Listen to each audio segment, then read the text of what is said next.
Or faster. Or faster. Hey, how are you, sir? Nice to see you. You know what?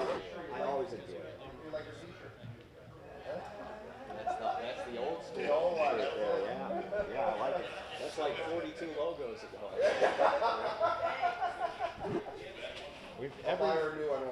Every new marketing person that comes in changes the logos and everything. Yeah. Like hockey jerseys. Yep, exactly. We sell more of them that way, I guess. Yeah. He's sick. He got the flu. Yeah, he hasn't been here all week.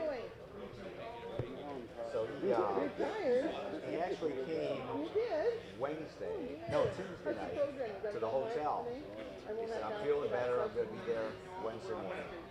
And then he had a high fever again that night, so he went back home. Well, no, he won't get in a fight with him. He gets pretty confrontational. Midnight to 1 a.m. Oh my. Hello, sir. How are you? That thing over in that camp. Oh, how did Good to see you again this year. a lot of money? I asked them, they didn't have a figure for me. I'm guessing 40 people to be out. I know the feeling. TJ? Did that, and then I had to go home and I had to handicap 21 races. That takes about an hour and a half. And then I had an hour to put all the information in front of me. So I finally got to bed around 1:30 and up at 5:30. I'm upright. Yes. Good morning, everyone. Welcome to the USTA Speaker Series. My name is TJ Burkett. I'll be your host today. I'm also the editor of Hoofbeats Magazine. Before we get started with our esteemed panel here for the 8 o'clock session, I've got some giveaways. So thank you, everyone who signed up on the sign-up sheets on the back table. First of all, we have, we have copies of 100 Years in Harness. It's the USTA's book of historic photos. I think you're really going to like it. I've got the first one going to Marcelo Mosca. All right. Well, thank you. Thank you for signing up. When you win, aren't you supposed to jump up and down and, Well, it's just spray a book. champagne all over? And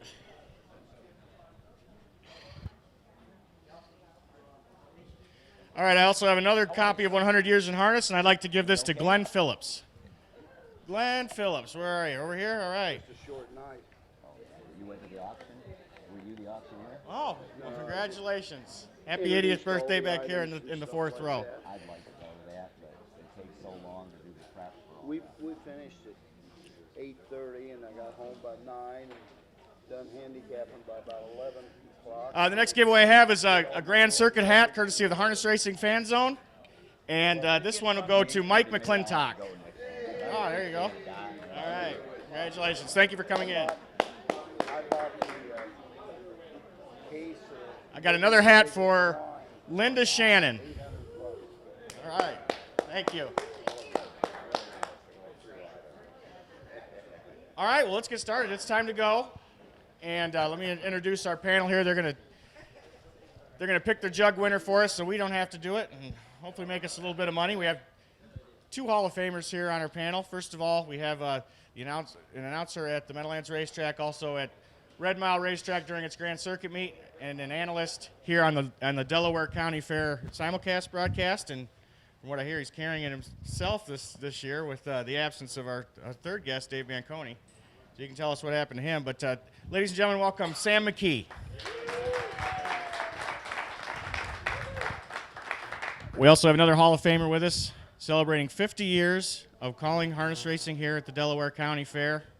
Member of the Communicators Hall of Fame, announcer at Meadows Racetrack, and hundreds of other racetracks worldwide. Ladies and gentlemen, Roger Huston.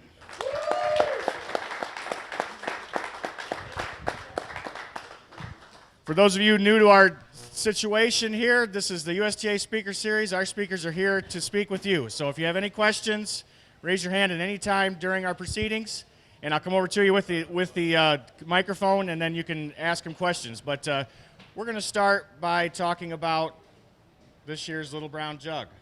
And these guys are going to, Sam's got his program all marked and ready to go. I think he's got us some winners here. Let me just say something first. 1976. He was 14. Announced a race here. So you know how old we are. That does seem like a long time ago. And the drivers, just so you know, they did wear helmets. They were not soft hats, and there were wheel discs, so it wasn't that long ago. But I don't know, a lot of you might know the story, a lot of you might not, but I wrote Roger a fan letter when I was 10 years old and told him I wanted to be an announcer. And he sent me a tape of the 1973 Little Brown Jug won by Melvin's Woe and the 1973 Kentucky Futurity won by Arnie Elmhurst. And I played that cassette tape until it was wore out. And then I kept in touch with him. I sent him a letter like, once every week or two a week or something like that? Let's put it this way. I'd mail a letter on Monday, and I'd get a return letter on Thursday. So I actually went out. I hitched a ride and went out and stayed with Roger and his family at the Meadows in 1976 for a week one summer, and he let me call qualifying races, and that's how I got started calling races. And Roger got me some jobs at county fairs and everything, and let me call a race here at Delaware. It was on Jugette Day in 1976, and I was 14 years old. Believe me, that was about as big a thrill as I've ever had in my life. And if it wasn't for this man sitting right here, I wouldn't be sitting right here. And the opportunities and the things he's done for me, I can't say thanks enough. So that's my story. Don't get me started. My biggest accomplishment. Well, how about those Mets? The Braves swept them, darn. The who? The who? The Mets, New York Mets. Oh, I only know one team. I know two. The Pittsburgh Penguins and the Pittsburgh Steelers, and after that, there's nothing. You know, we had the auction last night, and we had trouble selling 2 season tickets to the Cleveland Browns. I think you're supposed to pay somebody to take those, from what I understand. It did bring $700.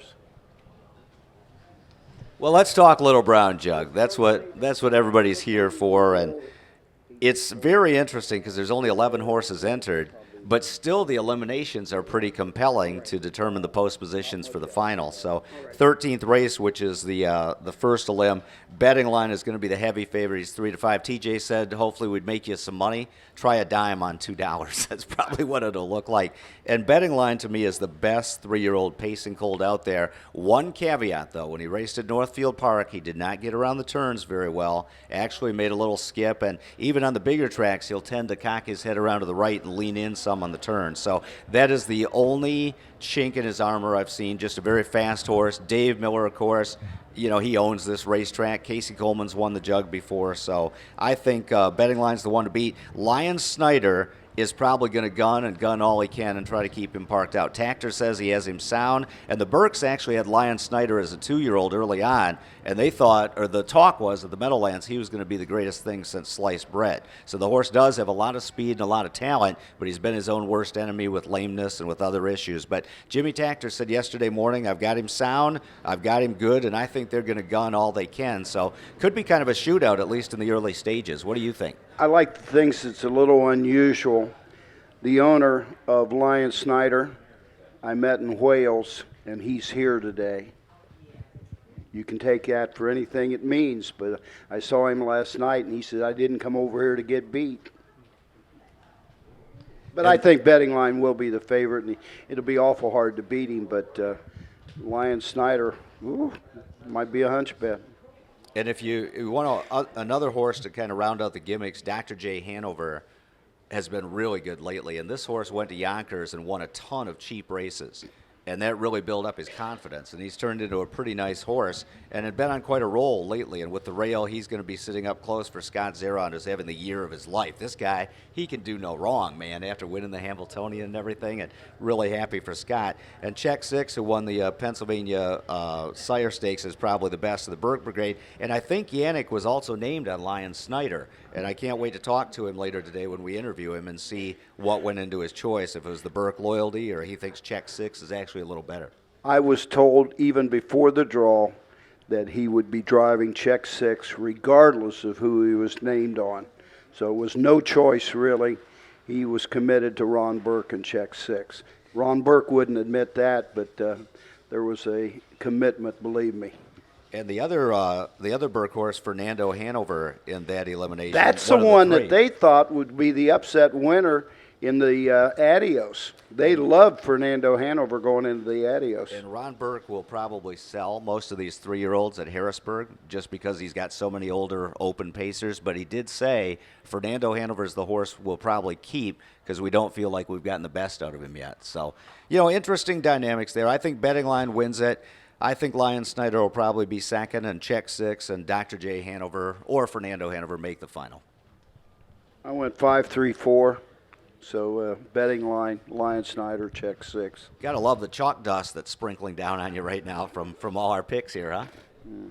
And in the second elimination, Sam, can I stop you just one moment first? For those of you just joining us, we're at the USTA Speaker Series here. Roger Huston and Sam McKee are handicapping the Little Brown Jug card.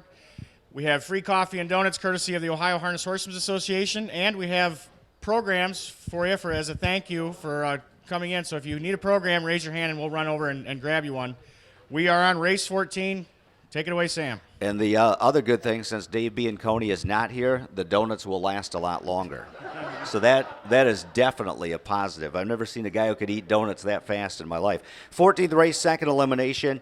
Racing Hill is just phenomenal. And actually, he might have won the Meadowlands Pace if Brett Miller could have gotten the earplugs kicked out. He had a problem getting the earplugs out till about halfway down the stretch, and then Racing Hill really kicked in, made it very close with control of the moment at the wire. He looked great at Lexington. Everybody's just raving about his qualifier down there, and I think he's probably the dominant horse in here. I think Western Fame's going to follow along for second.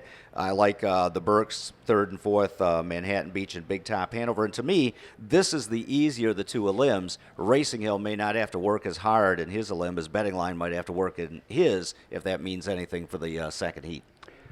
On 7:30 at the Meadows in the Adios, I have to put that performance by Racing Hill definitely in the top 5 of my lifetime.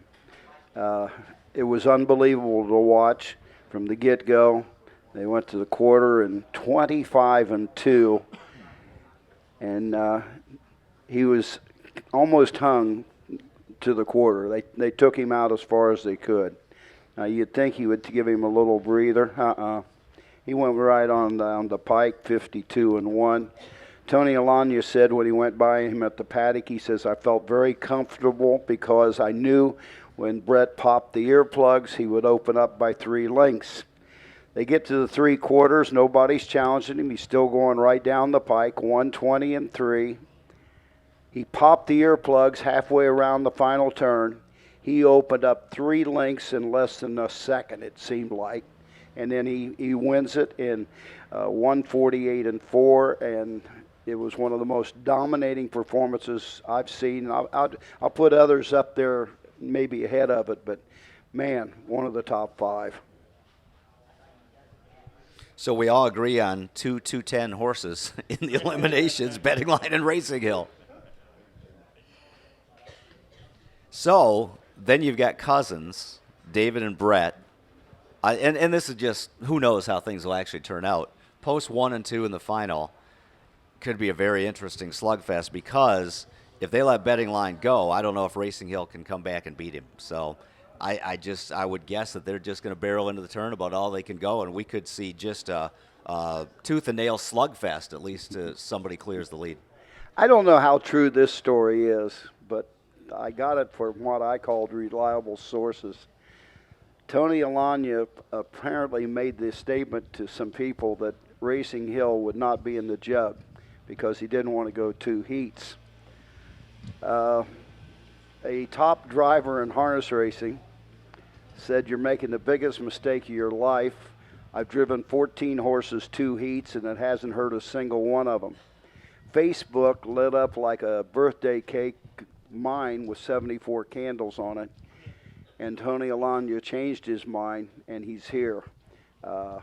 I want to thank Tony Alagna and everybody that told him how much he should come to Delaware for getting to come to Delaware and making this a real horse race. And I'm pretty sure that's about a 95, 98% true story.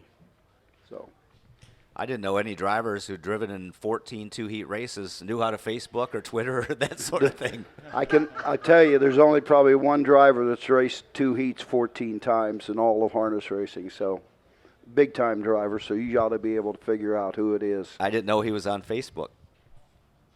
He wasn't on Facebook. This was a personal conversation that he had with Tony Alagna. Gotcha.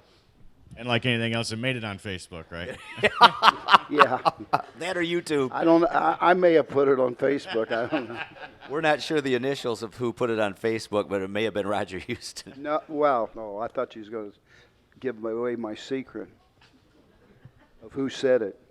Do you anything on the card you like that might be a big price today? I mean, the Wizard. Have you guys seen the Wizard? This guy from Miami Valley. I'm tired of hearing this talk about the Wizard. Have you seen he this had guy? 7 winners yesterday. He was bragging high. Oh, the Wizard's got 7. I had 11. Take your Wizard. But you don't talk in the third person. The Wizard says Wizard likes. He doesn't say I like. It's Wizard likes. It's quite a character. You can Guy's say funny. all you want to about the Wizard. You can laugh and everything like that. We've been good friends. He owned a horse that won a heat of the Little Brown Jug, Lightning Wave, way back in, 68, 69, somewhere in there. So he's been in harness racing. He's basically almost like my stick sometimes. I don't mind making a fool of myself if I get my point across. So the Wizard, believe me what I say, he's a good friend, and but I did beat him yesterday, 11-7. Do we have any questions from the crowd right now for Sam and for Roger here? Oh, I'm sorry. Let me give you the microphone here. I'm curious what you guys think of Manhattan Beach's last race. Clunker. He was trailing the field dead last, and I really didn't, when he got away 8th, I didn't expect much out of him. I really didn't. He tipped going to the half, maybe made up a half to 3/4 of a length. He was absolutely no factor. I talked to some individuals, and I guess they scoped him, and he came up a bit sick after the race, and so I'll blame it on that. But I got to be honest, I think he's a couple steps behind the number 1, 2 horses and stuff like that.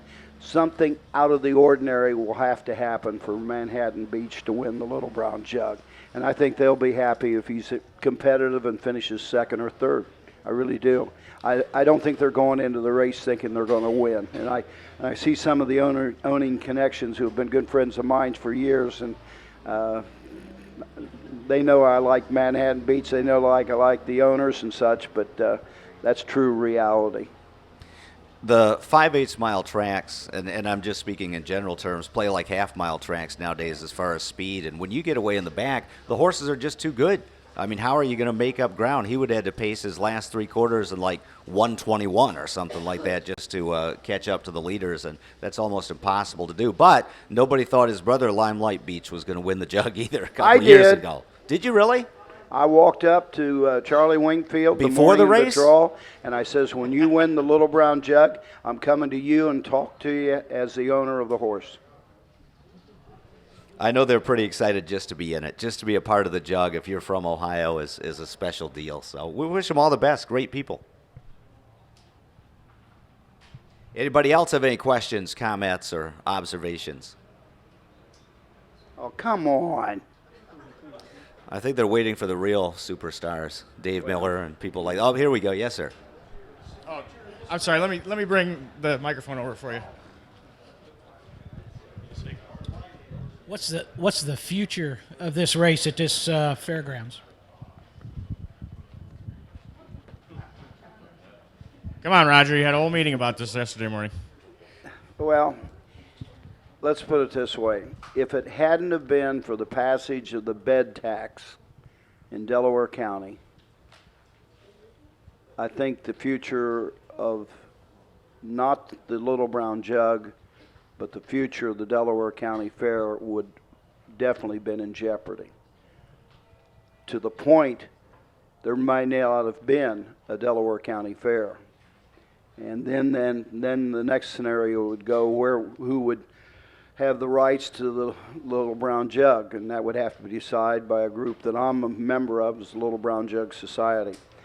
That bed tax is generating somewhere in the vicinity, and don't hold me to the figures because I do not have them, but I believe something like $150,000 a month, and some months higher. They're able here now to build some new barns, new restrooms. You're going to see a lot of changes in the future. And I think that the bed tax alone, and I'll give all the credit in the world to Chip Thompson. He went to the legislature. He worked endlessly on this for 2 years, and it got passed. And there was opposition, not so much from legislatures, but from local hotels and people here that didn't want to charge it. But it got passed. It's meant a lot to Delaware, and I think it has ensured that the Little Brown Jug forever will be at the Delaware County Fair, and I think we'll always have a Delaware County Fair. But I think they had an $800,000 bill when they had a broken water main, and county fairs they just don't have that kind of money. And so by that bed tax, believe me, and a lot of you probably pay that bed tax. But yeah, you should have seen my hotel bill. Thank you. I've got to say this, Raj. 2 years ago, I guess it would have been 3 years ago now, the first year we were doing the national television broadcast, we came out a month ahead of time to do a site survey and go over everything and all that. And Bill Lowe, who was fair manager for many years, was showing us around and, okay, well, this tube runs under the track here and wiring here, blah, blah, blah. And he said the wiring had not been updated in 40 or 50 years. And he said they had huge infrastructure problems with wiring, with underground piping, that sort of thing. And he said the whole fairgrounds just needs to be totally updated. And that's where this money is going to really, really help out. And the place was just falling apart, behind the scenes because of wear and tear over the years and not the cash to keep it updated. And I want to explain that Delaware County is not the only one in the state of Ohio that has the bed tax. A lot of other counties do. Franklin County has it, so this is not unusual. But the money, just so you understand how it's done, the money is collected by, I believe, the state of Ohio. Then it is given to the county commissioners. Now, that money is not given to the Delaware County Fairgrounds. They have to submit plans of what they're going to do with the money, come up with the specifics, then they can get the money to do the job. So I don't want anybody to think that the Delaware County Fair is just sitting back and spending this money on anything. They actually have to apply to the county commissioners for a certain amount of money to do what they have to do here at the fairgrounds. So it's well controlled, and it is a savior for this county fair. And the Little Brown Jug would not be the same anywhere else. It has to stay here. This is the best. Murray? I don't know how many times I say it year in, and it doesn't matter whether I go to Wales or where I'm at or in Ireland or something. You've never seen a horse race. Excuse me, I'm including the Hamiltonian. You've never seen a horse race until you come to Delaware, Ohio, on a Thursday afternoon, 25 miles north of Columbus, in a little town with a population of 14,000 people, seating of maybe 15 or 16,000, and you have 40,000 people show up. And when I go to those places and I see you see your half-mile track here? Can you imagine 25,000 people standing around this track watching your race? There is nothing, as hard as they try, and I don't mean it disparagingly towards the Hamiltonian or the North American Cup or any of the other major races. The Little Brown Jug is number one, and it's because of everybody sitting in this room. You make it number one.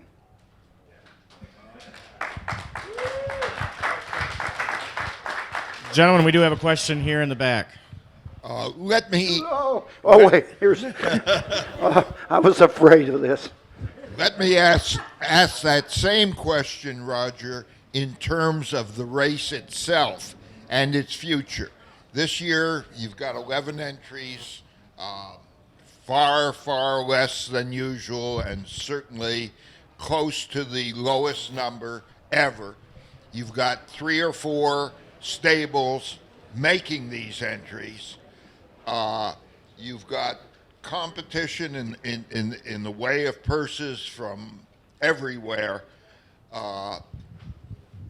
This is the first. I've missed 3 jugs in the last 54 years, and this is the first time I can remember a non-Ohio horse not being, or an Ohio horse not being in it. Where does the race itself go? The problem with that is casino gambling. Every state now has $250,000 finals for 2 and 3-year-olds. There are too many stake races in harness racing. There's several reasons why the field gets less. It is not the smallest, gang. We had 9 a couple times. We had 7 one time. So it's not the smallest by any stretch of the imagination. We got 11. There's so many choices now for horsemen, and horses only have so many starts in them. If you took every major stake race, and another thing that has hurt is this two eliminations one week and the final the next week. That has destroyed a lot of major races. Because let's say there's 26 major races for horses, and everybody has that 2-week scenario. That means the first major test for 3-year-olds has to be on January the 1st to get them all in a given year. I hate to say it, but we got too many major stake races. We got horses going in sire stakes all over. The horse crop dropped considerably. It's coming back up. I don't know where we're going. I really don't know where we're going on that one. And Can I put in my 2 cents worth? What? Can I put in my 2 cents worth? Free advice is worth what you pay for it. I think there's 3 or 4 reasons. Roger touched on foal crop. When Ontario looked like it was going to fall apart, they went from what, Murray? 5,000 foals a year to 1,200. And now we're seeing the effects of that. Number 2, the regional stakes programs are huge. New York and Pennsylvania, you go for so much money. Number 3, horses nowadays are not like the old bulletproof horses you can throw out there every week. It's speed, it's pedal to the floor racing, it just wears horses out. Number 4, if you're looking to enter this race, you say, okay, the purse is this. It's a very good purse, but it's not a tremendous purse. Number 2, Control the Moment's in here, or not Control the Moment, I'm sorry. Betting Line and Racing Hill are in here. I might be racing for 3rd. Honestly, once you get past those top 2 horses, and control the moment before he was retired. The rest of the crop is somewhat mediocre compared to past years. And that's just, I don't mean to insult anybody. They're nice horses, but they're not the top level horses. And the heat scare people to death. I mean, where's Vegas Vacation? Where's Royalty for Life? You look at so many horses that have gone heats that you just never hear from again in harness racing. So the breed has changed, the style of racing has changed, and I think all those factors contribute. Now, talked to John Campbell yesterday. There's been chat about the purse going to up to $1 million. If the purse is $1 million, you'll see 4 eliminations most likely. So those are my thoughts. We can't have 4 eliminations. Well, 3 eliminations with full fields anyhow. Everything he said is true, too. There's so many factors involved. It's unbelievable. You said, where's Vegas Vacation or all those other horses? But there's been an equal number that have gone 2 hard heats and have come back and done well. Wiggle It, Jiggle It, the greatest race in all of harness racing. He comes back. Maybe he's not winning every race, but there was a time in this business that the 4-year-old didn't even have a chance going against the 5- and 6-year-old open horses. But Wiggle It, Jiggle It, week after week after week after week after week. Look at his schedule this week. He races at Harrington, goes in 150. They ship him to Delaware, Ohio to be in the jug barn for 2 days with the fans. Then they're going to ship him back to Delaware. Then they're going to ship him back to Dayton, Ohio for the big race that they got at Dayton. Wiggle It, Jiggle It, in the words of George Teague, he is a freak. And I'm not sure he's a horse. I think he's a machine. Yeah. He's an amazing animal. I told George yesterday, and I congratulated him. I says, George, you've done more for harness racing in the last 2 years than you can take 10 other people, stack all of what they've done by taking this horse everywhere, giving the fans a chance to see him. And I put him right up there with Brett Hanover, Cam Fella, Niatros, Wiggle It, Jiggle It. And Wiggle It, Jiggle It will be, if everything goes right. Darren Sicali had an article on Facebook about it. He's already at the halfway point of foiled again. And he's only a 4-year-old. So who knows what is going to happen. This horse could race till he's 14 years old. I don't think he will, but he has done more for harness racing than any one thing I can even think of in the last 2 years. I'd agree with that. No question about it.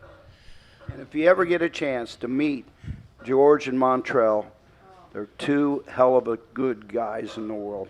Montrell's got his head on his shoulders, and every time I hear somebody criticizing the way this kid drives, and this was a direct quote, can you imagine what he would be like if David Miller was driving?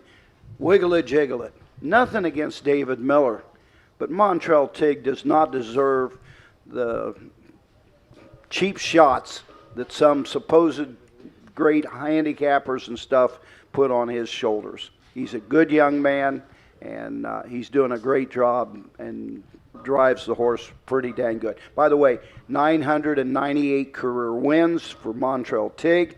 He's got 2 in today. He thinks he's got a real good shot with 1. If he would get lucky, maybe he'll get his 1,000th career win here at Delaware. And don't get me wrong, but I'm praying, please, Montrell, win 2 today.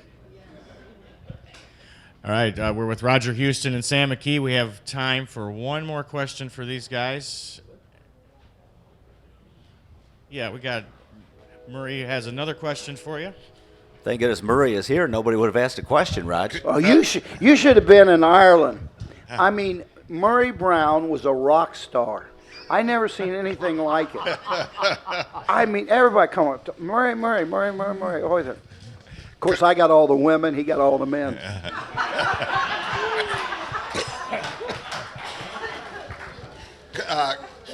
Just following up on my previous question, some of the problems that the jug itself as a race faces are pretty much insoluble. There are others that can be rectified, or certainly be considered for to be rectified, such as the heats, the format of the race. Sure, it wouldn't be the same race as it's always been, but there are just some people who are utterly opposed to racing a horse heats.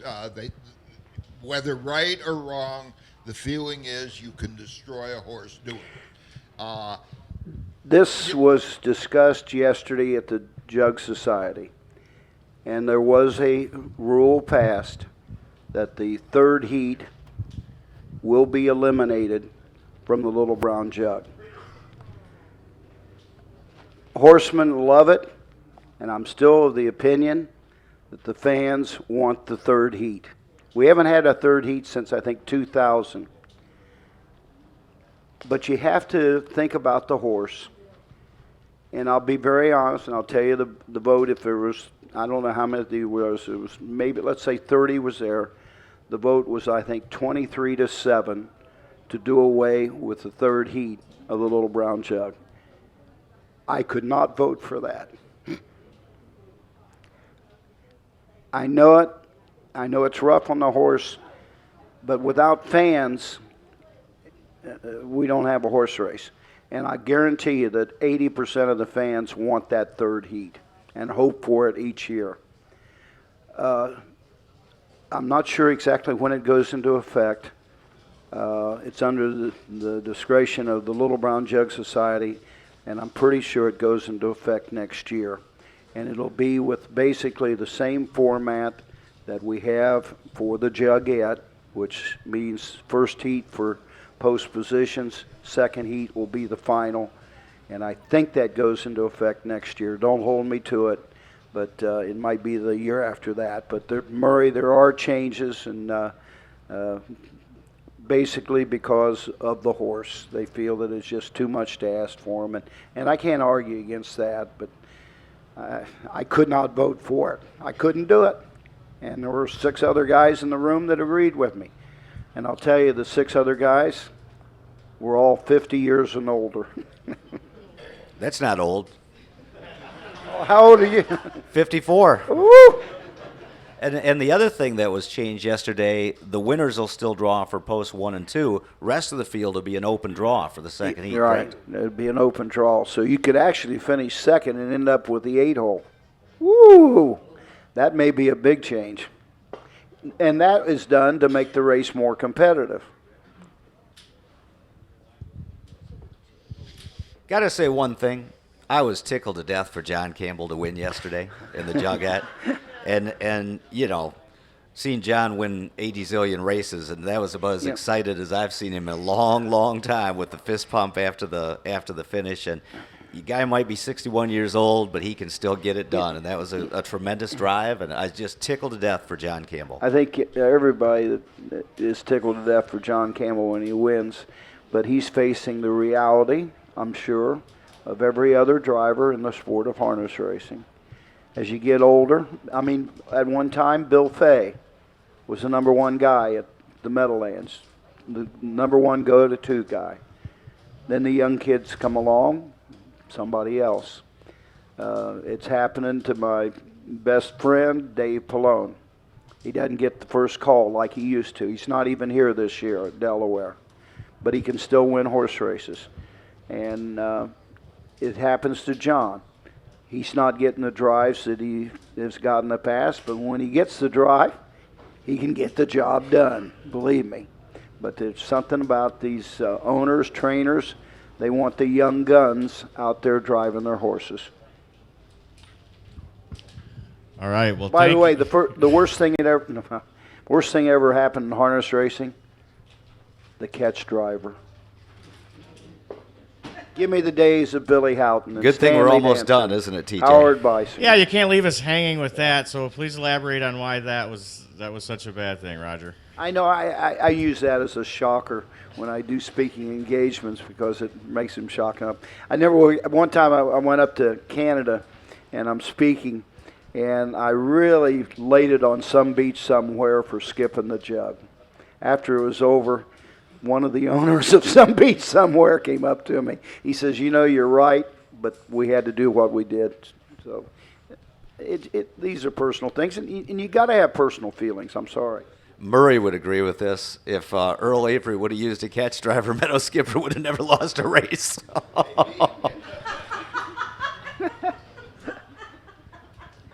But I do miss the old days of racing. I really do miss them. I miss the Grand Circuit where they traveled. I do too. When I was a kid, I'd go to Wolverine and Hazel Park, and they'd shut the lights off and have the spotlight, and you'd see Billy Houghton and Stanley Dancer. And the Meadowlands ruined the Grand Circuit, and the regional stakes programs have gotten to be so good, the Sire Stakes programs. But the Grand Circuit was special. We're trying to revive it, but it's never coming back like it was. But I miss those days too. I remember one of the first years I came up here was when Adios Butler was going to time trial, and Paige West had him, and they hit him. They didn't want too many fans around him because, you know, everybody would want to touch him or something like that. And when we'd get here at 5 o'clock in the morning and eat at a church tent with the flaps still down because it was 46 degrees or something like that, and then you'd take your program and you'd walk all over the fairgrounds trying to find the horses. And I think I was the only person that year that found Adios Butler. He was in the U-barn down here where Curly Smart had horses, but he wasn't on the front side of the U-barn. He was on the back side, and that's when they were selling yearlings in the sale here at Delaware at that time. And he was in between two yearlings with a plain white trunk. But I found Adios Butler that day, and I miss those days. Now you get it easy. You can go into one or two barns and you can see them all. But those good old days, I'll never forget them. When Mr. Simpson used to have a good horse, he'd put another horse's name on its stall. Yeah. And nobody knew the difference. It wouldn't work on Wiggle It, Jiggle It, though. You got to admit the Jug Barn's cool, though. The Jugette Barn, where you can just go in there and see all the horses and talk to everybody. That is a great development here at the fairgrounds that they deserve a lot of credit for. No doubt about that. And by the way, Wiggle It, Jiggle It's in the barn. You can only see him, I believe it's from 10 until 11. And I wouldn't advise to get too close to him. He rears up and he jumps around in these stalls just like anybody else. Last year they had Big Bad John here, and the owners are good friends of mine, and I'd seen Big Bad John down at the Midland Acres, and man, he was wild, bucking and everything like that, you know. And they brought him up here to Delaware. And they put him in that stall, and I actually put Big Bad John to sleep. The unknown thing about horses, if you can get your hand in their mouth and start massaging the upper gum, they just Did you lose a ring? No, I wasn't. I was never afraid of losing a ring because I knew it would come out someday.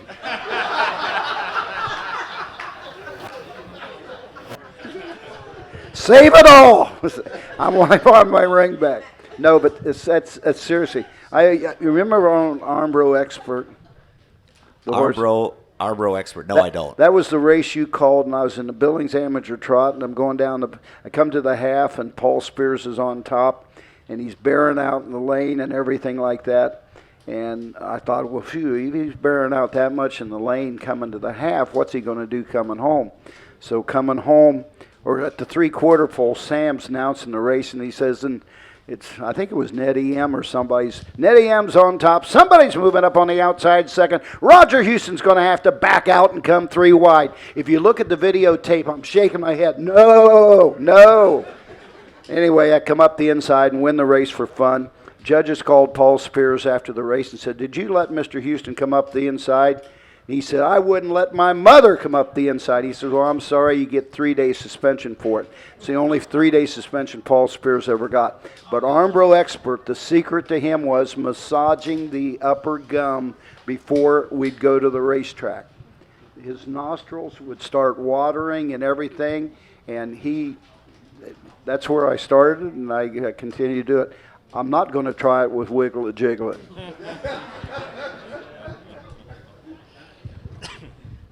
Thank you I so have much a for these picture- great stories, Roger. I Roger, have you got a- another story for I us? actually have a picture of my hand in the mouth of Big Bad John, believe it or not. All right, well, thank you so much for your time here. Ladies and gentlemen, let's give a big hand for Roger Huston and Sam McKee. Thank you very much.